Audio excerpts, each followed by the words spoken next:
Bagian 1, panggilan untuk kota yang berpusat pada manusia. Anies Baswedan di Arch ID 2025. Anies Baswedan menghadiri Arch ID 2025, sebuah konferensi arsitektur internasional. Beliau menyampaikan pidato utama yang sangat berkesan bagi banyak peserta. Konferensi ini berlangsung dari tanggal 8 Mei hingga 11 Mei 2025 di ICE BSD City, Tangerang, Banten. Para profesional berkumpul untuk berbagi ide. Bapak Baswedan, mantan Gubernur DKI Jakarta, berbicara dalam bahasa Inggris agar pesannya menjangkau khalayak luas. Fokus beliau adalah pembangunan kota yang manusiawi, yang menempatkan manusia sebagai pusatnya. Kota seharusnya melayani warganya dengan baik. Beliau mengajak para arsitek dan perencana kota untuk tidak hanya melihat bangunan, tetapi juga memikirkan unsur manusianya. Sebuah kota harus terasa hidup bagi warganya dan mendukung perkembangan manusia. Kehadiran beliau menunjukkan komitmennya yang berkelanjutan terhadap pembangunan kota yang inklusif dan ramah lingkungan. Anies Baswedan aktif dalam diskusi internasional tentang arsitektur dan perencanaan kota. Bagian 2, kota sebagai panggung, membayangkan kembali kehidupan kota. Anies Baswedan memperkenalkan sebuah perumpamaan yang kuat, kota itu tidak hanya dibangun, tetapi juga dipentaskan. Gagasan ini menggambarkan lingkungan yang dinamis dan hidup. Kota itu lebih dari sekadar beton, baja dan kaca. Kota adalah tempat untuk kegiatan manusia. Kota bukan sekadar dibangun, tapi dipentaskan. Mementaskan kota berarti merancang dengan saksama dan memikirkan tentang interaksi. Bagaimana orang bergerak, terhubung, dan merasakan lingkungan sekitarnya. Kota menjadi seperti panggung teater yang hidup, dengan warga sebagai pemainnya, dan ruang kota sebagai latarnya. Para arsitek menjadi seperti sutradara, yang ikut memengaruhi bagaimana kehidupan dijalani. Visi ini membutuhkan empati dan pemahaman terhadap perilaku manusia untuk menciptakan pengalaman yang positif.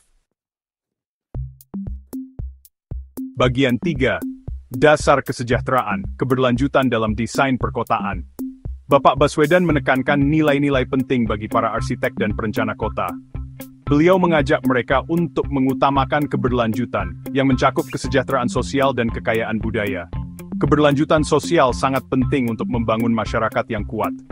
Desain perkotaan dapat menciptakan ruang untuk bertemu dan mendorong ikatan antar warga. Ketika orang merasa terhubung, kota akan berkembang. Keberlanjutan budaya menghargai identitas, sejarah, dan tradisi sebuah kota. Ruang publik bisa merayakan budaya lokal dan membuat orang merasa memiliki tempat itu. Keberlanjutan lingkungan penting untuk menggunakan sumber daya dengan bijak dan menyediakan ruang hijau. Arsitek memiliki peran besar dalam merancang bangunan hemat energi dan memasukkan unsur-unsur alam. Lingkungan yang sehat mendukung manusia yang sehat. Bagian 4. Ruang publik. Jantung kehidupan masyarakat yang penuh semangat.